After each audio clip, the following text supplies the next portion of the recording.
Napadaing ako nang maramdaman ko ang bigla nitong hinila ang aking buhok. Stop, please.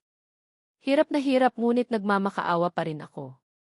Sabing huwag mong pakialaman ang mga gamit kong punyeta ka.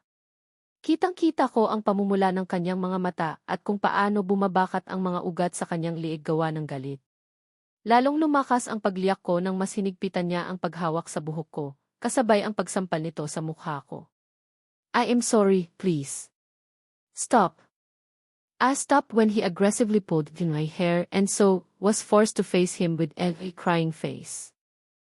He was grinning as if he really liked seeing me suffering. Stop. After what you've done to me. Matapos mong sirain ang buhay ko, he shouted. My heart broke when heard those words coming out from his mouth. Aaray. Napasigaw ulit ako nang hinila niya ako, patungong kusina gamit ang buhok ko na halos matatanggal na sa aking ani. Bakit ba kasi hindi ka nalang mamatay? Mariin itong sigaw at hinayaang bumuhos ang malakas na tubig galing sa gripo ng pinggan. Magsasalita pa sana ako nang bigla niyang inilublob ang ulo ko sa tubig. Di ko magawang umahon dahil nakahawak ang kamay niya sa ulo ko. Ang tanging nagawa ko na lamang ay hawakan ang kamay niya ngayon ay nakahawak sa aking ulo. Muntik na akong mawalan ng malay dahil sa kawalan ng hangin. Sa wakas ay inilayo niya na ako sa tubig. Hingal na hingal ako na halos mahimatay sa kakulangan ng hangin, dahilan para mapaupo ako. Huwag na huwag mo nang ulitin yun. He pointed me. Parang yun lang ang nagawa ko, pero halos patayin niya na ako. Ganun ba kalaki ang kasalanang nagawa ko? Tyrone, bakit ba galit na galit ka sa akin? Mahirap man ngunit pinilit ko ang sarili kong magsalita. Oh, you're acting like an innocent kid, you bitch. Nakalimutan mo na sigurong namatay si Daddy dahil sa'yo. Dahil sa'yo nawala lahat sa akin. Nakalimutan mo na ba? He shouted.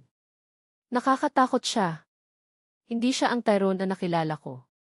Tila ba nag-iba ang anyo niya at naging isang demonyo na ngayon inais akong patayin.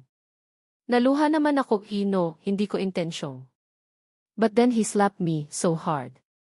Pakiramdam ko ay namumula ang mga ito dahil sa sobrang init na nararamdaman ko. Shut your packing mouth.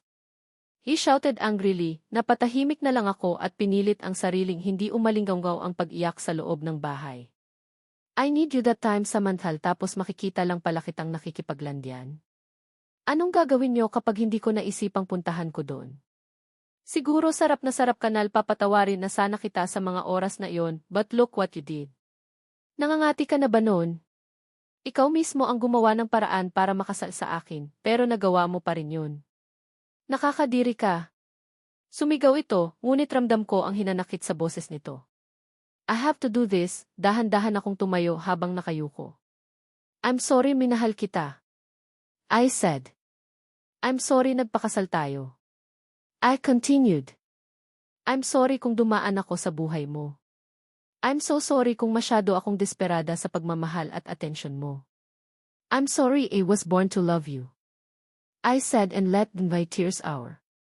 Umiyak ka, di pa rin kita kakaawaan at mas lalong di kita patatawarin. Sabi nito at umalis na sa harap ko. Napaupo na lang ako, tila nabagsakan ako 10 malalaking bato sa sinabi niya. I'm Samantha Lair Madrigal and this is my story. Nakayuko akong umiiyak dito sa ulunan ng kama namin ni Tyrone. I was crying silently na naging gawi ko na tuwing umaga. Last night after what he did, sinadya ko talagang pumasok dito nang tulog na siya. Pero kahit anong gawin ko, ayaw niya talaga akong tigilan. He even forced me to do it with him. Nakayakap lang ako sa mga tuhod ko habang mahigpit na nakakapit sa makapal na kumot na siyang tanging tumatakip sa katawan ko. Ngunit maya-maya ay napagit lang ako sa gulat nang marinig ko ang malakas na pagkatok ng pinto. Ihanda mo ako ng pagkain. Gutom na ako, bilis. Rinig kong sigaw ng asawa ko sa labas. Sige. Sandali lang. Pinilit ko ang sarili kong maging matapang, pakiramdam ko ay dumami na ang pasa sa katawan ko, sumasakit pa itong ulo ko. Bumaba na ako at nagtungo sa kusina, kukuha na sana ako ng mga lulutuin nang bigla akong nahilo. Napatukod ako sa pinggan. Ilang sandali pa ay bumalik na sa dati ang aking paningin kaya kaagad akong nagpatuloy. Nagugas na ako ng kamay at kinuha ang chopping board kasabay ang kutsilyo.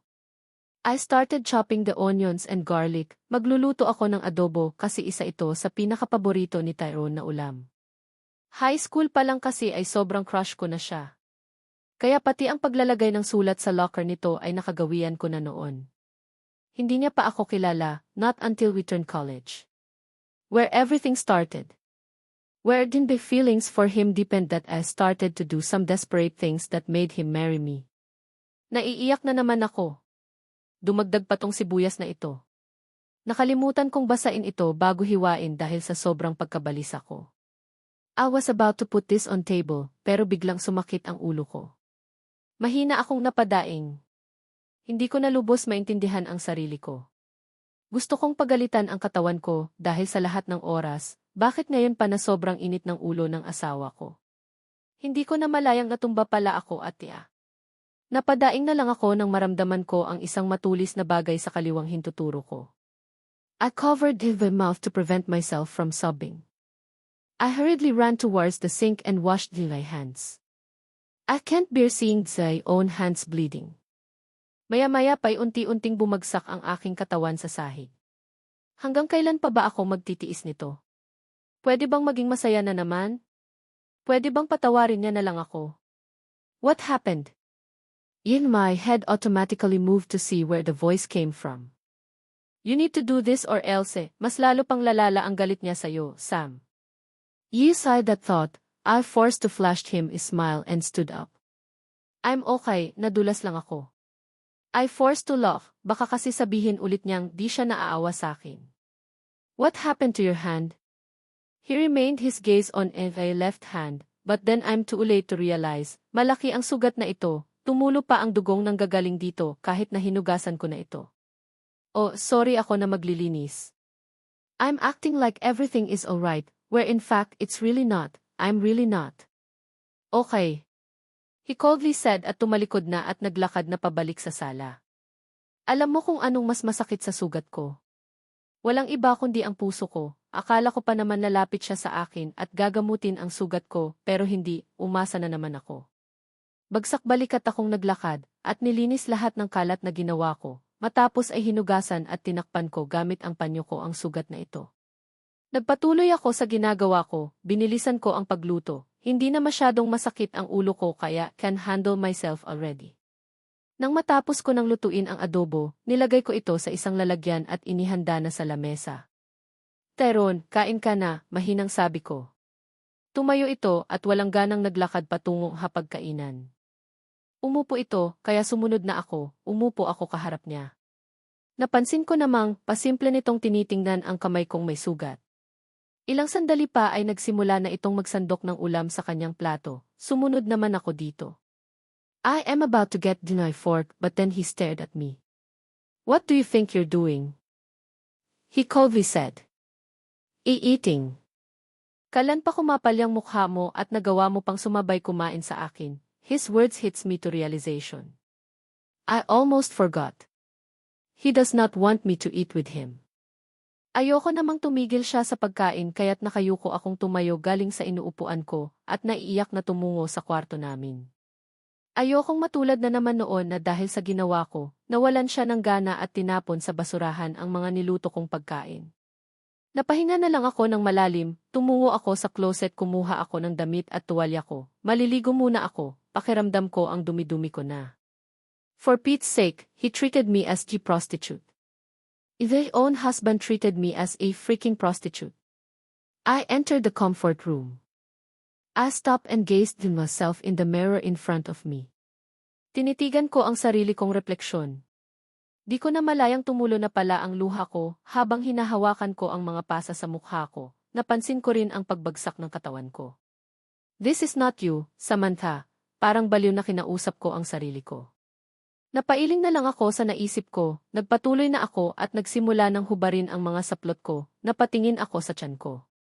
A kiss mark which made you the husband. I sighed. Napasinghap naman ako nang bigla kong marinig ang pagbukas ng pinto. Nakita ko ang asawa ko na mabilis na naglakad papalapit sa akin dahilan upang mapaatras ako sa takot na nararamdaman. Oh God, Tyrone, wala akong suot, please go out. I forced myself not to shout at him. He stared at my body. Wala akong ibang magawa kundi ang itapis ang tuwalya ko sa katawan ko. Lust is evident through his eyes. No love can be traced.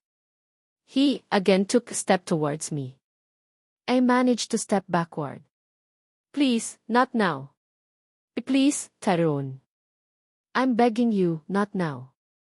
Splendid, ang sakit pa ng katawan ko, ayokong madagdagan pa ito. But he didn't listen. Instead, he pulled me to him.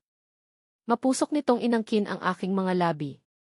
Nagsimula na namang tumulo ang mga luha sa aking mga mata.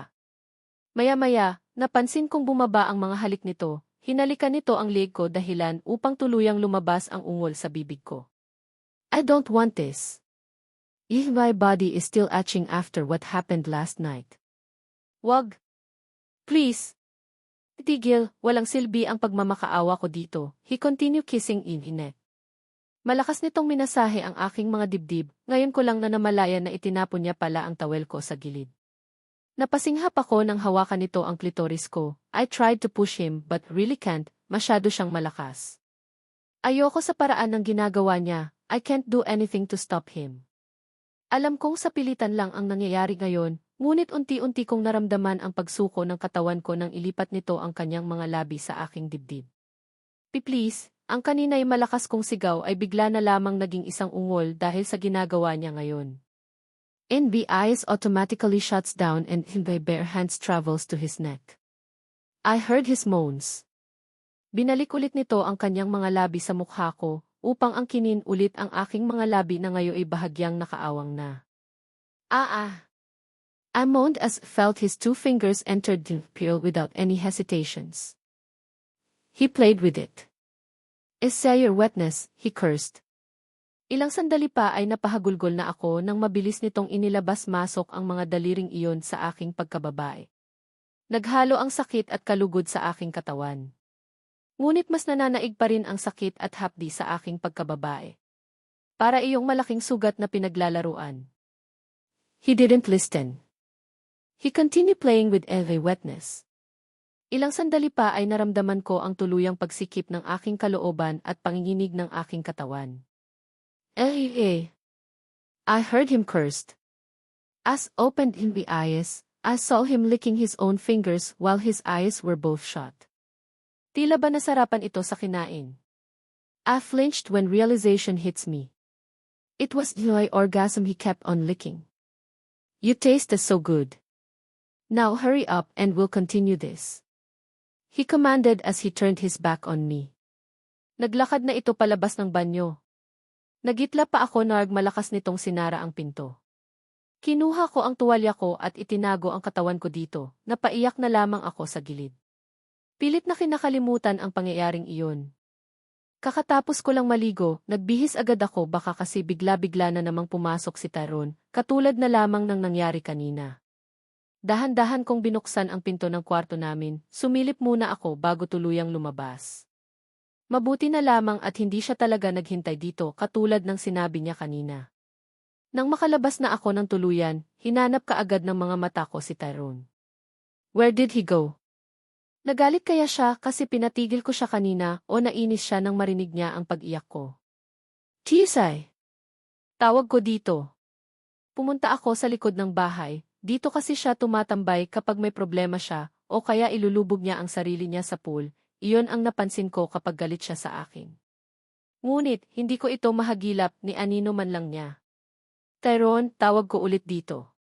Still, no signs of him. Napahinga na lang ako ng malalim, ako na naman ang mag-isa dito sa bahay. Tumuho ako sa sala. Ibinagsak ko ang sarili ko sa couch, tiningnan ko ang sugat sa kamay ko. Nilibot ko ang paningin ko sa buong bahay, nakakabingi ang katahimikan na siyang naghari dito sa loob. Wala naman akong ibang pwedeng gagawin. Kakatapos ko lang maglinis kahapon. Ilang sandali ang lumipas, habang prenteng nakaupo lang ako sa silya. Naramdaman ko ang pagkalam ng tiyan ko. Muntik ko nang makalimutan, hindi pa pala ako kumain. Bagsak balikat akong nagtungo sa kusina upang sana iibigay ang pangangailangan ng katawan ko. Pagkarating ko doon, nakita ko ang isang plato na mailamang adobo na niluto ko kanina para sa kanya. Salamat naman at nag-iwan pa siya ng pagkain. Kumuha na ako ng kutsara at tinidor, wala namang kanin kaya ulam na naman ang kakainin ko, isa kaya ito sa dahilan kung bakit ako namamayat.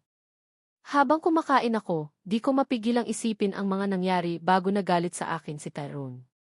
Naalala ko ang mga nangyari noon. Hiye, mahalin mo naman ako. Pagod na akong umiyak tuwing gabi dahil lang sa hindi ko maramdaman ang pagmamahal mo, sigaw ko habang panay ang pag-inom dito sa bar. Wala akong pake kung pagtawanan ako ng mga tao dito, basta gusto kong isigaw ang nararamdaman ko, ang hinanakit ko ngayon. Sam, nilingon ko ang nagsalita.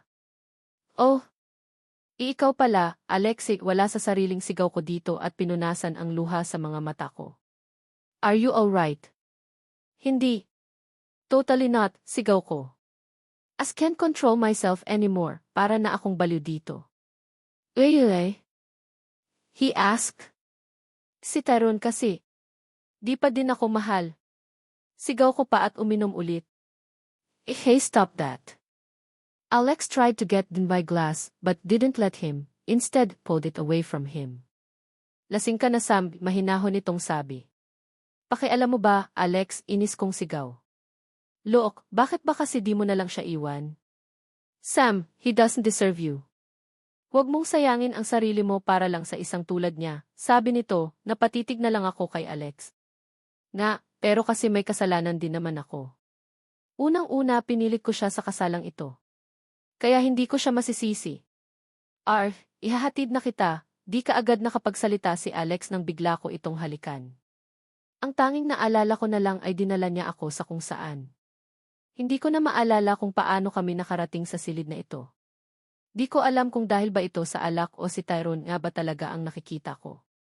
I can't believe it, did he just kissed me back? Mahal niya na ba ako? TGJ. Di mapigilang ungol ko. Naramdaman kong napatigil si Tyrone, and so I'm the one who continue what we're doing. Nadala ako sa mga halik niya, it's different from the usual him. It's so soft. Walang halong galit at put. Samantha. I heard him said. Akmang itutulak ako nito sa ibabaw niya, ngunit nanlaban ako. Mahigpit kong hinawakan ang kanyang batok upang mas lumalim pa ang paghahalikan namin. I kissed him with full of love. I want you to feel how much I love you. TSP, please love me back. I whispered between our kisses. Sam. If the world stopped when heard someone calls his name. I stared at nanlaki ang mga mata ko. Agad akong napalayo nang malaman kong si Alex ang lalaking iyon. Mabilis akong umalis sa ibabaw nito at lumapit kay Tyrone na ngayon nakatayo sa pintuan. Elvie, are you doing this? Napatigil ako sa sinabi nito. Oh God! Kijilay! Mabilis kong hinawakan ang kamay nito nang makita ko itong aknang aalis. Ngunit kaagad niya itong iwinaksi na para bang nandidiri siya sa akin. Bakit, Sam? Mahina nitong sabi. Sinubukan ko itong lapitan ngunit umatras lang ito palayo sa akin. Lasing siya. Hindi niya alam ang ginagawa, narinig kong sabi ni Alex sa likuran ko, ngunit kaagad rin namang pinutol ni Tyrone. King, shut up. As can explain, TGV, look, akala ko kasi. Ano? Anong inakala mo? Na sa pamamagitan ng pakikipagtalik sa iba mahihimasmasan niyang nararamdaman mo sa akin, mapanama nitong wika. Napayo ko na lang ako. Sam, hinanap kita because realize something and I want you to know it. Kailangan kita sa oras na ito pero anong ginawa mo? Shouted, and for the first time, he slapped me. I'll never forget what you did, Sam, mariin nitong sabi, habang ako napahagulgol na sa pagliyak. Huli na ako nang makita ko siyang papaalis, gusto ko siyang habulin pero natatakot ako sa posible niyang sabihin. Sa akin. Bumagsak ang katawan ko sa sahig nang mawalan ang mga ito ng lakas. I wiped my tears. Gusto kong bumalik sa panahong iyon at itama ang mga pagkakamaling nagawa ko. I'm such a bitch for hurting Tyrone's feelings. Nakalimang subo pa lang ako at tumigil na sa pagkain, nawawalan na ako ng gana. Pakiramdam ko kasi ay lalagnatin ako ngayon, masakit ang ulo ko at medyo mabigat ang pakiramdam ko. Uninom ako ng tubig at pumunta na sa kwarto namin, bakit ngayon pa? Baka mamaya babalik si Tyrone at galit na naman yon, baka hindi na naman ako makakapaghanda ng maayos nito. Napapikit naman ako habang nakatayo, mahigpit akong napahawak sa ulo ko nang biglang umikot ang paningin ko. Nakaramdam ako ng matinding panlalamig, kaya humiga ako sa kama namin at nagtalukbong ng kumot. I hate this feeling.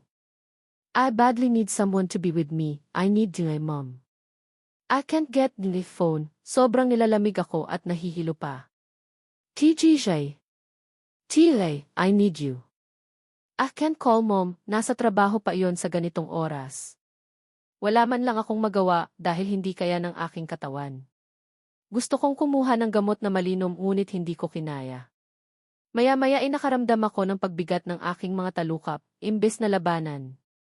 Ipinikit ko na lang ang aking mga mata hanggang sa tuluyan na akong sakupin ng kadiliman.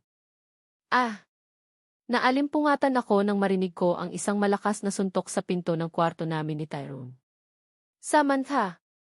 Mabilis akong napatayo at agad na binuksan ang pinto, bumungad sa akin ang nag-aapoy sa galit na si Tyrone. I am sorry, Tigay. Gawan mo ako ng kape, mabilis nitong saad at bumaba na patungong sala. Napahinga ako ng malalim, I really thought he will hurt me again. I forced myself to go to kitchen, ipinagtimpla ko ito ng kape. Nakaramdam pa rin ako ng panlalamig, but I have to conceal this, lalo na kapag kaharap ko si Tyrone. Halos takbuhin ko na makarating lang sa sala at maibigay ito sa aking asawa. Here, I said, kinuha niya naman ito. Humigop naman ito. Kinabahan ako nang biglang kumunot ang noo niya. Naglagay ka ba ng asukal? Palihim akong napamura nang marinig ko ang sinabi nito. Dahil sa iniisip ko, nakalimutan kong maglagay ng asukal sa kape niya. Ayaw pa naman niyang matabang na lasa. Sorry, nakalimutan ko. Teka, napalitan ng impit sigaw ang sana ipaghingi ko ng tawad nang bigla niyang hinagis sa akin ang tasa na puno ng mainit na kape. Dumiretso iyon sa bandang dibdib ko at nabuhos ang lain ng kape doon. Tahimik akong napaluha nang makita kong parang wala lang ito sa kanya at nagpatuloy lamang sa pagbabasa ng dyaryo.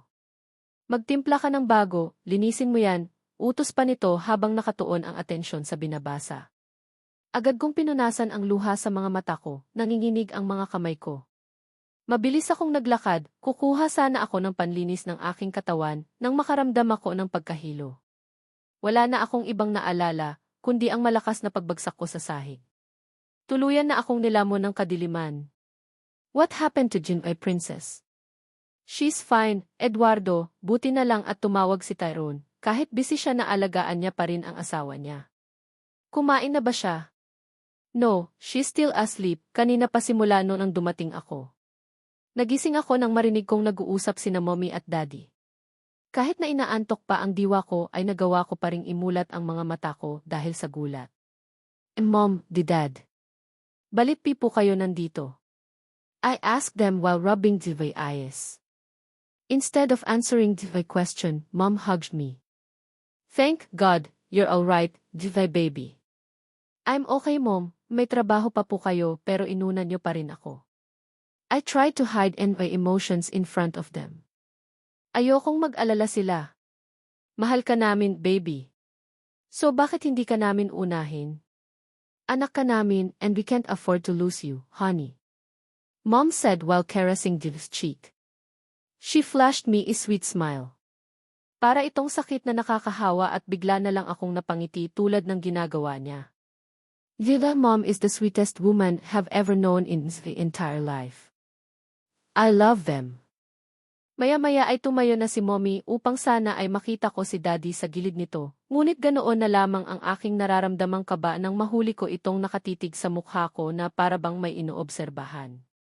Wait, anong nangyari sa mukha mo? Bakit may pasa ka, Sam? Tanong ni Daddy habang nakakatitig sa mukha ko. I stop.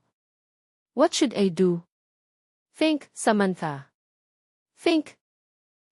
Ang dami po kasing lamok dito, Dad. Yeh. So don't worry, gagamutin ko po to. Palusot ko pa. Napalunok na lang ako nang biglang lumapit si Daddy at tiningnan ang mukha ko. Don't think this is just a mosquito bite, he said. Lumayo naman ito sa akin ng bahagya. Who did this, Samantha? Daddy questioned as he continued to stare at me. He is looking at me intently. Nanigas naman ako at takot na napatingin sa kanya. Hahay, Dad. I swear, kagat lang to ng lamok. I tried to act but then he suddenly cut the words. As don't believe in you, madinitong wika. Napalunok ako ng sariling laway. It feels like you've ever suddenly vanished away. Kung hindi ito galing sa kagat ng lamok. Di saan po ito nanggaling? I forced myself to joke and laugh. No. Ayokong malaman niya ang patungkol dito at baka kung ano pa ang magawa niya. Is it him? Napalunok na lamang ako sa naging tanong nito. Goodness! How can is my father be this smart? Sinong siya, Dad? Gusto kong sapakin ang sarili ko dahil sa sinabi ko. Masyado na akong halata. Your husband, he said firmly. Dad, di ko hahayaang pagbuhatan ako ng kamay ni Tyrone. Sasabihin ko naman sa inyo in case na mangyari yun Layar, Samantha.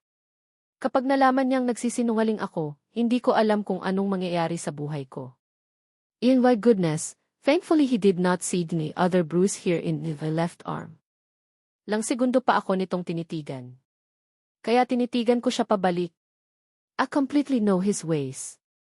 Maya-maya ay tuluyan ng lumambot ang ekspresyon ng mukha nito at nagpakawala ng isang malalim na hininga, okay. Next time, maglagay ka na ng repellent lotion. Not because sarado itong bahay nyo, doesn't mean na magiging pabaya ka na sa sarili mo. Understand? Dad said. I sighed in victory. I nodded after, yes, Dad. I will. I smiled. Did you eat? Yes, Dad. Tyrone cooked some foods for me to eat kanina bago siya umalis. I forced a smile. Layar. Just take some rest, baby. Babantayan ka namin ng Daddy, okay? And I will treat these while you're sleeping. Mom kissed me on my forehead. Tumango ako sa sinabi nito. Inihiga niya ako at kinumutan, how I miss a mother's care and touch. Mom, Dad, can you stay here for at least one night? I need you. I begged as I stared at them. Sure, honey. If that's what our babies wish, Mom smiled. She then started to caress my long and black hair. It made me somehow felt relaxed. Thank you, Mom. I smiled. Matulog ka na at para gumaling ka na agad, sinunod ko naman ang bili ni Mommy, I closed the eyes. I want to tell them how I truly felt right now, but I can't, kasi sa oras na sasabihin ko sa kanina ang mga iyon, baka mawala ng tuluyan si Tyrone sa akin. Just sleep, Sam. Para bukas kaya mo na ulit handaan ng ulam at uniforme ang asawa mo na may ngiti sa mga labi.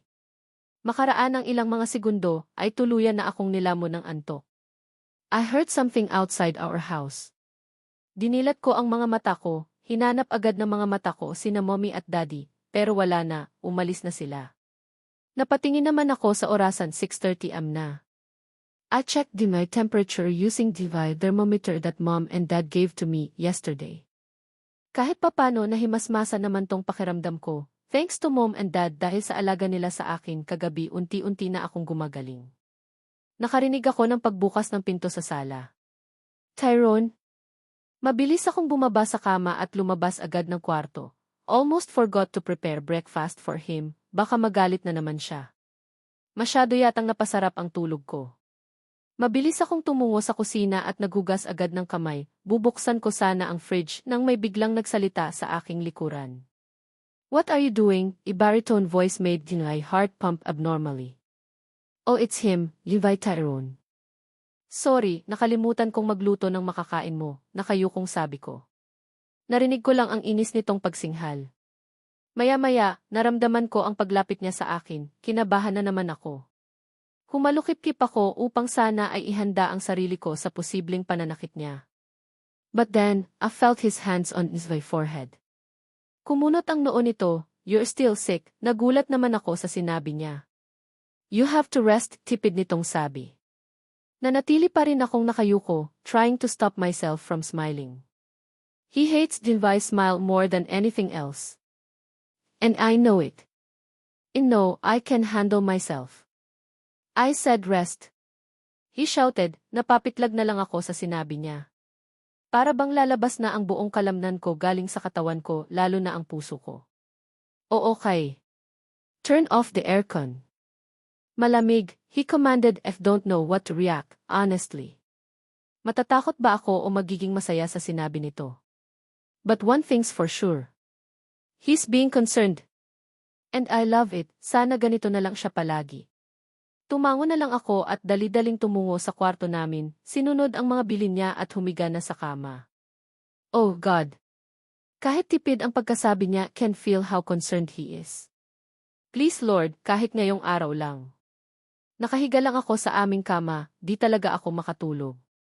Di naman kasi talaga malala ang lagnat ko eh, I can handle myself. Pinatay ko na rin ang aircon. Hindi dahil nilalamig ako, kundi dahil sinabi niya siya. Maya-maya, nakarinig ako ng katok galing sa labas ng aming kwarto. Bumukas ito. Mabilis agad akong napabangon nang makitang si Tyrone ito. Bitbit nito ay isang puti ng mangkok at halata sa mukha nito na naghihirap siya. Kaya tumayo ako at akmang tutulungan siya. TSA, go back to bed, inis nitong sigaw. Palihim naman akong napasimangot dito. Tutulungan na nga, magagalit pa. Oo kay. Bumalik na lang ulit ako sa kama, he placed the bowl on the table beside our bed. Bahagya nitong inatras ang lampshade upang mas mabigyan ng malaking espasyo ang mangkok at isang baso ng tubig. Nakatitig lang ako sa asawa ko ng abala sa paglagay ng mga makakain. Inihanda niya rin ang tubig at ang gamot. Staring is rude, Sam, nagulat naman ako sa sinabi nito. Kaya dali-dali akong nag-iwas ng tingin. Ayokong mainis siya. Baka mamaya, itigil niya itong ginagawa niya at mag-walk out ulit. Matapos nitong ilagay ang mga dala, maingat nitong hinawakan ang mangkok at umupo sa gilid ng kama paharap sa akin. Nakasandal naman ako sa headboard ng aming kama. Just open your mouth, he said plainly. Napalunok ako. Susubuan niya ako. Hindi ko yata kakayaning lunukin ang lugaw dahil sa pagkailang. Tyrone, I'm really fine. I can handle myself, I can eat. Sorry kung naistorbo man kita. Just shut up and let me do what I want to do, he shouted. Oh geez. Akala ko lalambingin niya ako at pipiliting subuan niya ako. I'm such an idiot.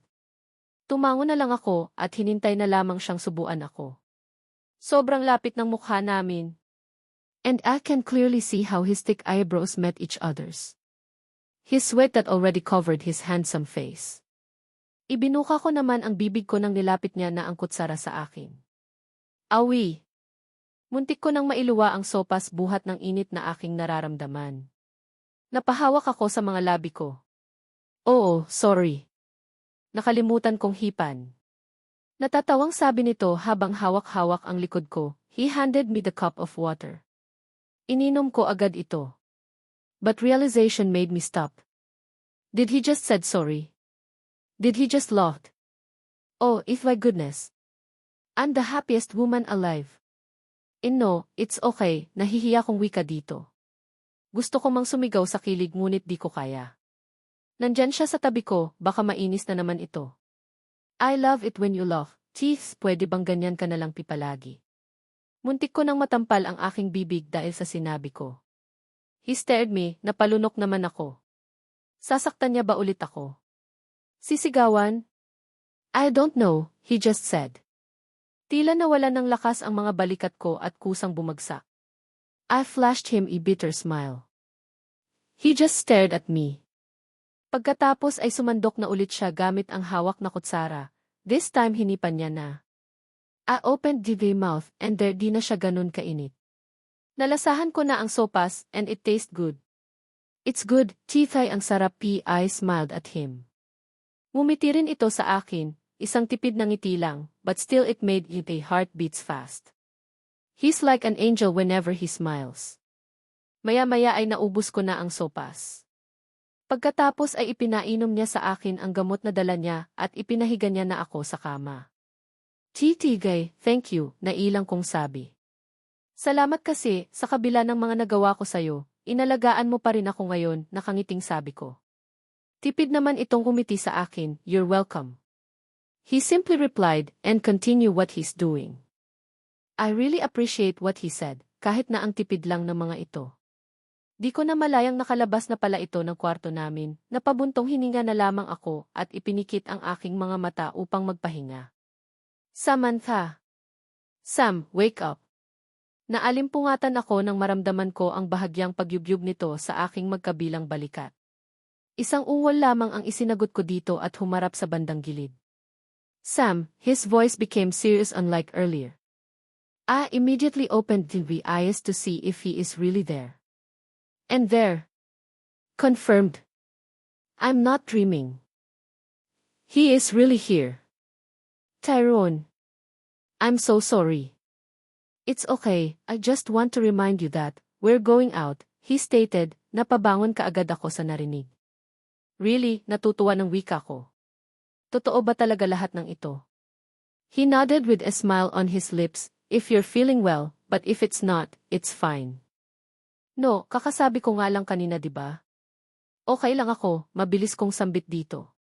He smirked, so get yourself ready, I'll wait outside, he just said, and stormed out the room.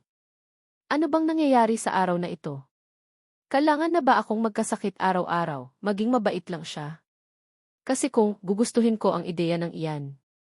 Mabilis akong naligo at nagbihis, I can't make him wait, baka uminit na naman ang ulo niya at di matuloy itong plano niya. Sayang naman. I want to make this day memorable. Lalo na dahil paniguradong babalik ulit siya sa dating siya bukas na bukas. Lumabas na ako sa pintuan at agad kong nakita ang nakaupong si Tyrone sa malapad na silya habang binubuklat ang dyaryo. Tumingin ito sa akin at inilagay ang dyaryo pabalik sa mesa. Tumayo ito, umiti naman ako at mabilis na bumaba sa hagdan. You ready? He asked, tumango naman ako dito at mumiti. Let's go, he announced. Lumabas na kami ng tuluyan sa bahay namin. This is it. Andito kami ngayon sa kotse niya, at hindi ako mapakali sa excitement na nararamdaman ko, para akong bata na minsan lang ipinasya ng kanyang mga magulang. Sinilip ko si Tyrone habang seryosong nagmamaneho. Kisay saan tayo pupunta? I asked. Just wait, makikita mo rin naman yun mamaya, he just said. Napatango na lang ako at umayos na ng upo. Inaaliw ko na lamang ang aking sarili sa bawat gusali na aming madadaanan.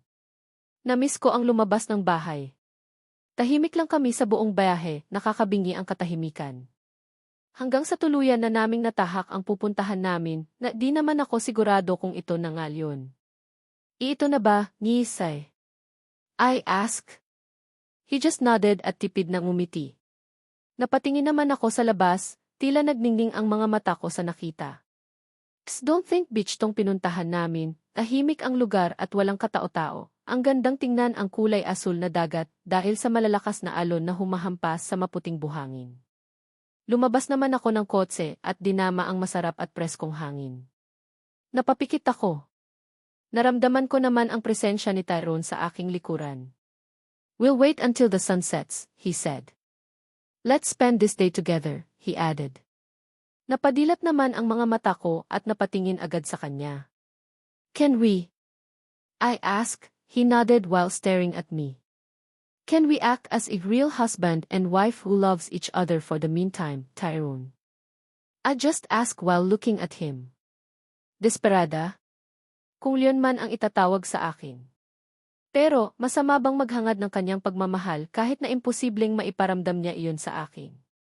Nakita ko naman ang pagngiti nito at marahang tumango, sure, he answered. Lumundag naman ang puso ko sa sayang naramdaman ko. Ito na yata ang pinakamasayang araw ko. Imposibleng magkatotoo pero kahit ngayon lang. Gusto kong maramdaman iyon galing sa kanya. Can we act as a real husband and wife who loves each other for the meantime, Tyrone? I just asked while looking at him. Nakita ko naman ang marahang pagngiti nito at tumangot, sure, he said. Lumundag naman ang puso ko sa sayang naramdaman ko, mas nagulat naman ako nang hawakan niya ang kaliwang kamay ko. Napatingin naman ako sa kamay naming magkahawak at lumipat ang tingin ko sa kanya. He just smiled to you said let's act right, he said. Umiti ako dito. Yes, just an act. Samantha.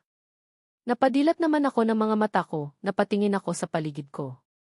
Saan ang dagat? Bakit hindi na nakahawak sa kamay ko si Tyrone? Bakit nandito ako? Napatingin naman ako sa kanya na ngayon ay nakatungo sa akin na kasalukuyang nakahiga sa kama namin. Tumaas ang lagnat mo kanina lang. I kept on waking you up but looked like you're dreaming about something, sabi nito. Di agad ako nakapagsalita. I felt disappointed. Akala ko totoo na ang lahat. Akala ko magkakatotoo na ang mga hiling ko. I'll call your mom. He was about to get his cell phone beside the bed but stopped him. And no. It's okay. I'm okay, Tyrone, natatarantang pagpipigil ko dito. Confusion was evident on his face. Ibinaba nito ang paningin sa aking kamay na ngayon ay nakahawak na sa kanyang braso, kaya dali-dali ko itong inalis at yumuko na lang. Okay, sagot na lamang nito. Pagkatapos ay naglakad na ito papalabas ng kwarto. Gusto kong matulog ulit. Gusto kong mapaniginipan ulit iyon. Gusto kong maramdaman ang pagmamahal niya kahit sa panaginip ko man lang. Kahit alam kong umaakto lamang siya katulad ng usapan namin.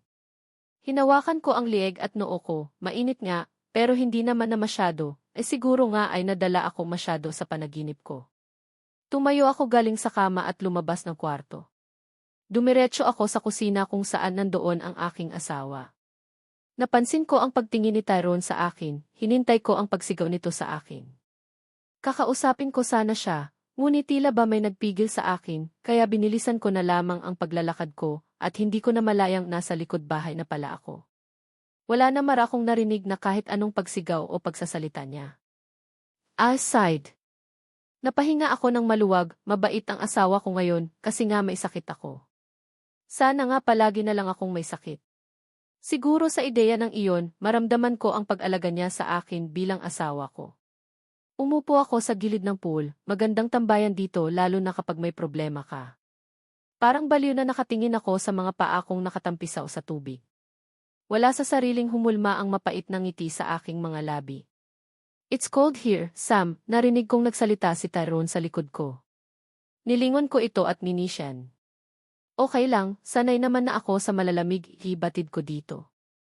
Nagising ako dahil sa sinag ng araw na nanggagaling sa labas ng bintana ng kwarto namin ni Tyrone, na pilit na sumisiksik sa nakapikit na mga mata ko. Nilingon ko ang katabi ko, wala na pala dito ang asawa ko. Nauna na akong natulog kagabi, nakatulog ako kakahintay sa kanya. Nag-inat na lang ako ng katawan pagkatapos ay bumaba na sa higaan namin upang bumaba na. 6:00 na ng umaga, muntikan ko nang makalimutang paghandaan ng pagkain si Tyrone. Siguro ay nagmamadali lang talaga siya, kaya hindi na siya nag-abala nang gisingin ako.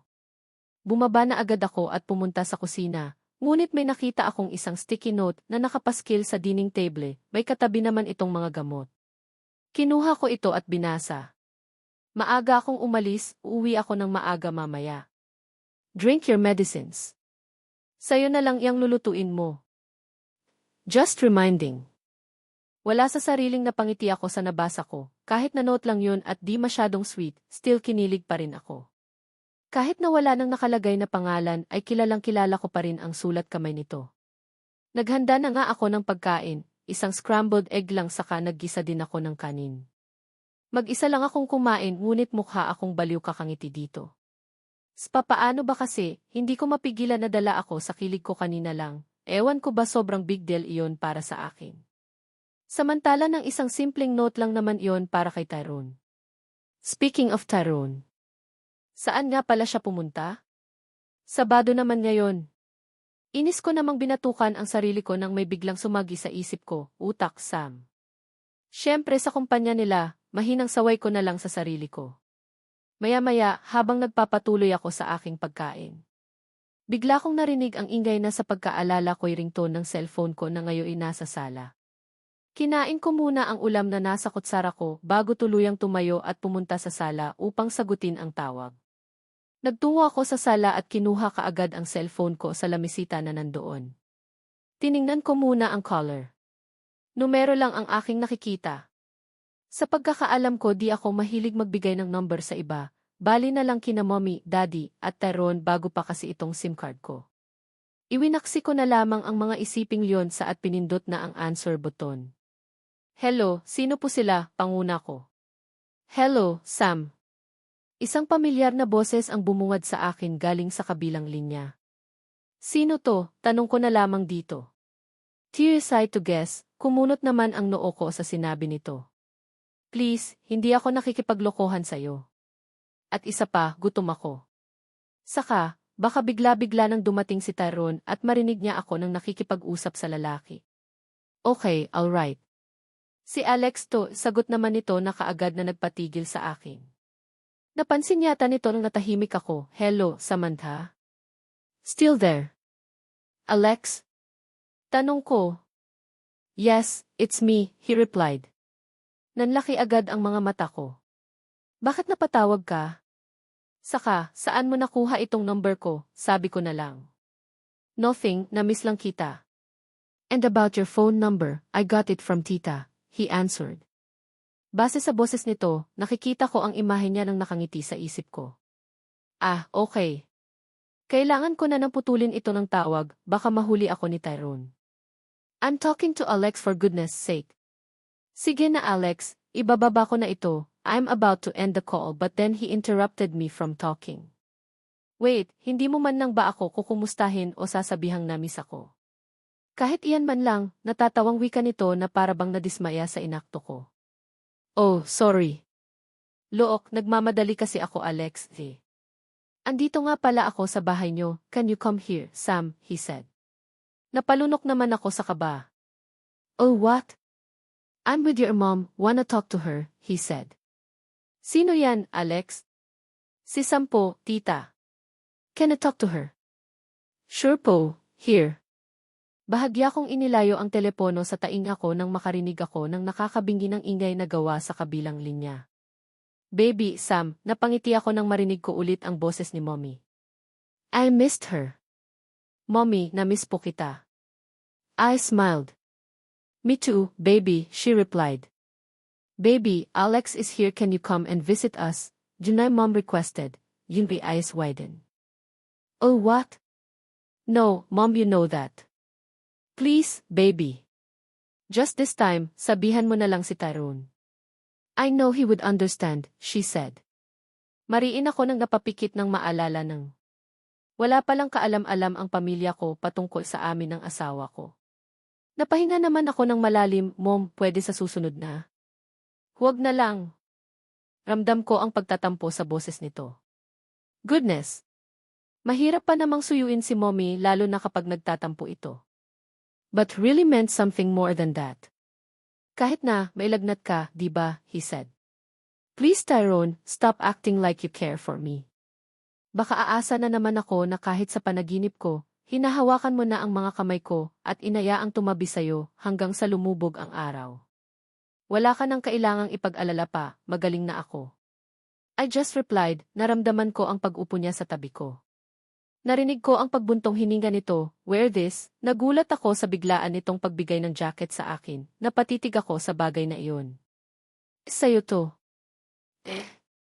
Huwag na, baka mahawa pa kita, Sadie. Nahihiyang sambit ko at akmang ibalik ito sa kanya, ngunit tinitigan ako nito ng masama. May sakit ka, di ba? So wear this, Marie initong sabi. Napalunok na lang ako at agad-agad na sinuot ito. This jacket smells really good just like him, nakakaadik ang bango nito. Kisay, tawag ko dito. Hindi ito sumagot, bagkus ay tiningnan lamang ako nito at parehong itinaas ang kanyang dalawang kilay. I want to ask something. Go ahead. Napalunok naman ako, di ko alam kung saan magsisimula. Should I start?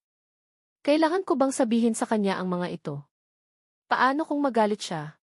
Huminga ako ng malalim bago magsalita, about what happened 3 years ago. Stop, he coldly said. Sumalakay na naman ang kaba sa dibdib ko. Ang tanga mo kasi, Sam. Ayan tuloy nagalit siya. Sorry, napayo ko na lang ako. I heard him sigh in frustration. Ilang ulit naman akong napalunok sa tabi nito. Gusto kong kurutin ang sarili ko, sampalin at sabunutan ang sarili ko dahil sa sinabi ko sa kanya. You want us to talk about what happened to us 3 years ago, he smirked. Fine, let's start on the day when you finally revealed your true color. Or should I say, the real Samantha, he paused. Kusang tumulo ang mga luha ko sa narinig ko, ang sakit marinig ang mga iyon, lalo na't galing ito sa taong mahal na mahal mo. You forced me to marry you, but look what you did. You also betrayed me. I respected you. Not because you're my wife, but because you're a woman. Hindi kita sinaktan, hindi kita binastos, hindi ako naghanap ng iba. That's because I respected you, Samantha. I respected you, he shouted in anger that made me flinched. Nanatili lamang akong nakatungo. But what you did to me was just... Napasinghap ako nang malakas itong magmura.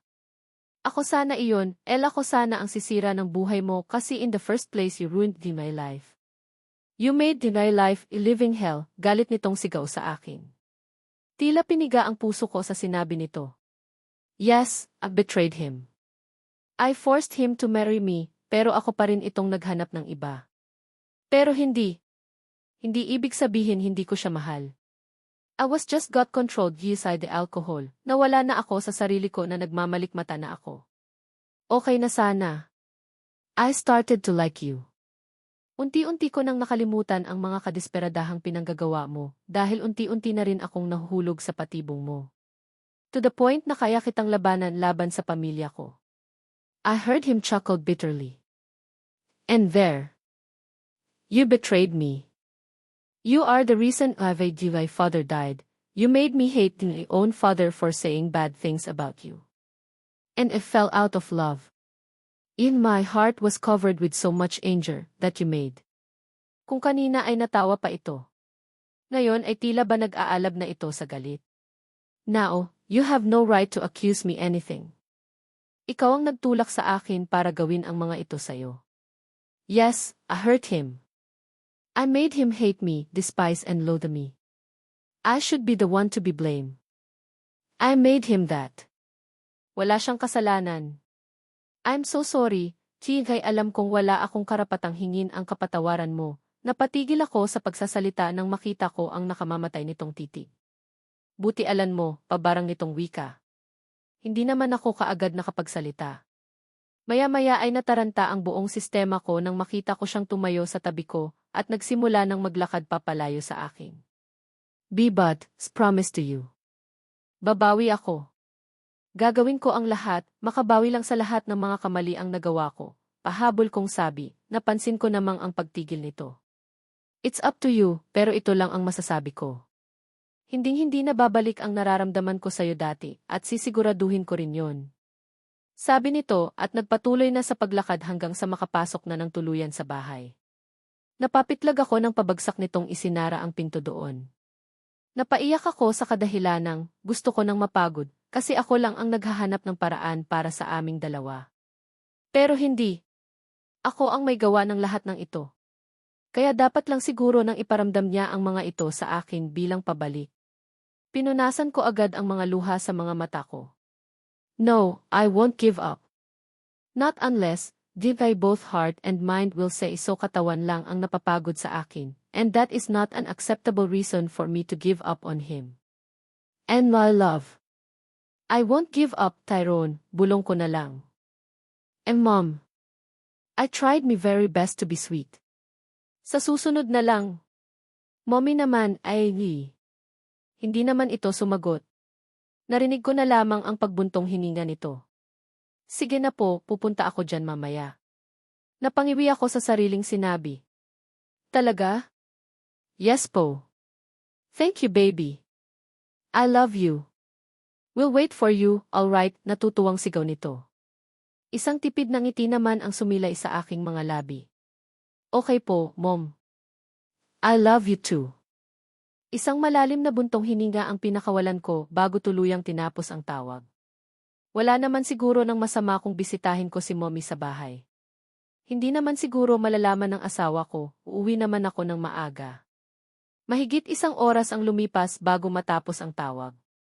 Nakabihis na ako, nakasuot ako ng pants at hoodie na pinailamnan ko naman ng puting t-shirt. Baka lamigin ako nito mamaya para na rin matakpan ang mga pasa ko sa mga braso. Susunduin daw ako ngayon ni Alex at sinabi kong tawagan niya agad ako para makapaghintay kaagad ako sa labas ng bahay. Baka kasi makita ako dito ni Tyrone. Matapos kong maisuot ang sapatos ko, mabilis akong lumabas ng bahay, hindi ko kinandado ang bahay. Sisiguraduhin ko namang maaga akong makakauwi, hindi pwedeng maunahan ako ni Tyrone at baka magalit iyon. Panay naman ang paglingon ko sa gilid, ang tagal niya. I tried to text him, and told him to hurry up. 7 minutes passed, may pumaradang itim na kotse sa harap ko. Napatitig lang ako dito sa heavy-tinted na bintana ng kotse na ito. Narinig kong bumukas ang kabilang pinto ng kotse at nakita ko si Alex na ngayon ay nakangiti habang nakatingin sa akin.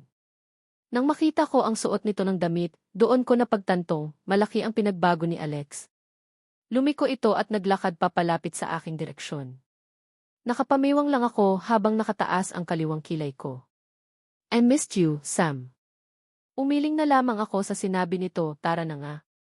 Ayokong makita tayo ni Tyrone dito. Putol ko agad sa sinabi nito. Walang mangyayari kung mag-uusap lang kami dito. Pinagbuksan niya ako ng pinto, agad naman akong sumakay. Pagkatapos ay lumiko ito at sumakay na sa driver's seat. He started the car's engine. So how are you, Sam? He asked while driving. Okay lang ikaw ba? Pabalik kong tanong. I'm fine, thank you. Umisi lang ito at pansamantala nang inilipat ang tingin sa akin. Inirapan ko lang ito. He stopped the car in front of our house, napatingin naman ako sa bahay na kung saan ko huli nang naramdaman ang saya bilang isang bata at teenager. Lumabas na ako sa kotse nang hindi tinatanggal ang aking paningin sa mansyon na nasa harap ko na ngayon. Uy, baka matunaw yan. Andyan pa naman si tita sa loob. I heard him laughed. Tinapunan ko lang ito ng isang masama ng tingin na nagpatigil sa kanyang pagtawa. Maya-maya ay lumapit na ako sa gate nang makita kong binuksan iyon ng mga katulong ng bahay. Salamat at bumalik din kayo dito, Ma'am Samantha. Namiss ka namin, nakangiting sambit ni Manang Lourdes. Ang mayordoma. I smiled nga po, namiss ko rin po kayo dito. Nakangiti kong sagot, tumango naman ito kaya nagpatuloy na ako sa pagpasok. Nakasunod lang si Alex sa aking likuran. Nang makalapit na ako sa pinto ng mansyon, kinatok ko kaagad ito. Wala pa ng 3 segundo ay bumukas na kaagad ang malaking pinto ng bahay namin. Salamat po, pagpapasalamat ko sa mga kasambahay na bumukas ng pinto. Tumango lang ito at naglakad patungo sa gilid upang padaanin ako. And there, nakita ko ulit ang loob ng bahay namin, ang lugar kung saan ako lumaki, at nakabuo ng masasayang alaala, kasama ang mga magulang ko. Marami nang nagbago. Isa na doon ang iilang mga kagamitan ng bahay. Mas gumanda lang ito nang makita ko ang bagong aral niya na nakasabit sa itaas na ngayon ilumilikha ng kakaibang kulay sa loob ng mansyon. Baby Sam. Naputol ang aking pagninilay-nilay sa loob ng bahay nang marinig ko ang boses ni Mommy na nanggagaling sa itaas ng hagdan. Dumungo naman ako sa itaas at nakita ko ang aking napakagandang ina na nagmumukhang reyna sa itaas ng hagdan. Mommy, sigaw ko, halos takbuhin ko na makalapit lang sa kanya at mayakap siyang muli. I missed her so much. She opened her arms as she walks towards me. Kaagad ko itong niyakap nang sa wakas ay maabot ko na ito. I missed you, Mom. I miss you too, baby ko, Mom replied. Nanatili kami sa ganoong posisyon hanggang sa wakas ay tuluyan ng kumala si Mommy sa yakapan namin. She flashed me a smile. I'll prepare some snacks for you. Upo ka, baby. Tabihan mo si Alex, tiningnan ko naman si Alex na ngayon nakaupo na sa sopa. Goodness! Feel at home tong baboy. Nagsimula nang maglakad patungo sa kusina si Mommy, kaya nagtungo na rin ako sa sopa kung saan nakaupo si Alex. You didn't change, Sam, he commented. Inirapan ko lang ito, well I don't need your comment. At isa pa, para saan at para kanino naman ako magbabago, mataray na sagot ko. Narinig ko ang mahinang pagtawa nito, na-miss ko yung katarayan mo babae ka. The last time checked, you're a broken-hearted girl who wants nothing but the love of her life. Natatawang wika nito pagkatapos ay ginulo ang buhok ko dahilan upang mainis ako. I missed you, best friend, he chuckled. Napatingin ako sa kanya, I smiled. Yes, he's been my childhood friend so we considered each others as best friends, we're so close back then. Kami ng tatlo ni na Joy at Alex ang sinasabi ng partners in crime noon. May too, sabi ko na lang. Kumusta kayo ng asawa mo? He asked. Okay naman. I answered. Tanging nasambit na lamang nito. Maya-maya ay naghari ang buong katahimikan sa pagitan namin. Hindi naman kasi ganoon kakomportable ng pag-usapan ang bagay na iyon. Lalo na't siya pa ang kasama ko noong gabi ng iyon. By the way. Alex, nagtrabaho ka na ba? Pagbasag ko na lang sa nakakabinging katahimikan. I smiled nga po, na-miss ko rin po kayo dito. Nakangiti kong sagot, tumango naman ito kaya nagpatuloy na ako sa pagpasok. Nakasunod lang si Alex sa aking likuran. Nang makalapit na ako sa pinto ng mansyon, kinatok ko kaagad ito. Wala pa ng 3 segundo ay bumukas na kaagad ang malaking pinto ng bahay namin. Salamat po, pagpapasalamat ko sa mga kasambahay na bumukas ng pinto. Tumango lang ito at naglakad patungo sa gilid upang padaanin ako. And there, nakita ko ulit ang loob ng bahay namin, ang lugar kung saan ako lumaki, at nakabuo ng masasayang alaala, kasama ang mga magulang ko. Marami nang nagbago. Isa na doon ang iilang mga kagamitan ng bahay. Mas gumanda lang ito nang makita ko ang bagong aran niya na nakasabit sa itaas na ngayon ilumilikha ng kakaibang kulay sa loob ng mansyon. Baby Sam. Naputol ang aking pagninilay-nilay sa loob ng bahay nang marinig ko ang boses ni Mommy na nanggagaling sa itaas ng hagdan. Dumungo naman ako sa itaas at nakita ko ang aking napakagandang ina na nagmumukhang reyna sa itaas ng hagdan. Mommy, sigaw ko, halos takbuhin ko na makalapit lang sa kanya at mayakap siyang muli. I missed her so much. She opened her arms as she walks towards me. Kaagad ko itong niyakap nang sa wakas ay maabot ko na ito. I missed you, Mom. I miss you too, baby ko, Mom replied. Nanatili kami sa ganoong posisyon hanggang sa wakas ay tuluyan ng kumala si Mommy sa yakapan namin. She flashed me a smile. I'll prepare some snacks for you. Upo ka, baby. Tabihan mo si Alex, tiningnan ko naman si Alex na ngayon nakaupo na sa sopa. Goodness! Feel at home tong baboy. Nagsimula nang maglakad patungo sa kusina si Mommy, kaya nagtungo na rin ako sa sopa kung saan nakaupo si Alex. You didn't change, Sam, he commented. Inirapan ko lang ito, well I don't need your comment. At isa pa, para saan at para kanino naman ako magbabago, mataray na sagot ko. Narinig ko ang mahinang pagtawa nito, na-miss ko yung katarayan mo babae ka. The last time checked, you're a broken-hearted girl who wants nothing but the love of her life. Natatawang wika nito pagkatapos ay ginulo ang buhok ko dahilan upang mainis ako. I missed you, best friend, he chuckled. Napatingin ako sa kanya, I smiled. Yes, he's my childhood friend so we considered each others as best friends, we're so close back then. Kami ng tatlo ni na Joy at Alex ang sinasabi ng partners in crime noon. May too, sabi ko na lang. Kumusta kayo ng asawa mo, he asked. Okay naman. I answered. Tanging nasambit na lamang nito. Maya-maya ay naghari ang buong katahimikan sa pagitan namin. Hindi naman kasi ganoon kakomportable ng pag-usapan ang bagay na iyon. Lalo na't siya pa ang kasama ko noong gabi ng iyon. By the way. Alex, nagtrabaho ka na ba? Pagbasag ko na lang sa nakakabinging katahimikan. Kaagad naman ako nang napailing sa sinabi nito, no, Mom. Huwag na po. I rejected. I insist. Uwi na rin kasi ako, I just came here to visit tita. Dadaan din naman ako sa bahay niyo. No, Alex. As can manage, magko-commute na lang ako. I cut his words. Baby, wag nang matigas ang ulo. It's not safe. Saka, magagalit ba si Tyrone kapag nagpapahatid ka? Didn't Mom guessed? Yes. Tama nga ang hula nito. Mabilis naman akong umiling, no, of course not. Ayoko lang pong makaistorobo. I lied. Well, I'm not busy. Alex replied. Sa huli, sila pa rin ang nasunod. Nagpahatid lamang ako kay Alex, like what din a mother said. Habang nasa kotse kami ay panay tingin ako sa daanan dahil sa katarantahan. Tahimik akong nananalangin na sana hindi ako sasaktan ng asawa ko. Wait. What's happening, Sam? May problema ba? Napansin yata nito na hindi ako mapakali. Umiling lang ako dito. No, please pakibilisan na lang, Alex, sagot ko na lang dito. Katulad nga ng sinabi ko, binilisan niya ang pagpapatakbo sa sasakyan. Hindi pa man kami tuluyang nakarating sa bahay namin ni Tyrone ay pinatigil ko na siya. Lalakarin ko na lang galing dito. Baka makita niya kasi si Alex at magkagulo na naman. Nang tuluyan na akong makarating sa harap ng malaking gate, binuksan ko kaagad ito at dali-dali nang pumasok sa loob ng mansyon. Hindi pa ako tuluyang makapasok ng bahay, laking gulat ko nang maramdaman ko ang mahigpit na pagkahawak sa aking buhok at hinatak ako patungo sa sopa na naroon. Aaray, Tyrone. Masakit, impit kong sigaw, natiyak na ako dito.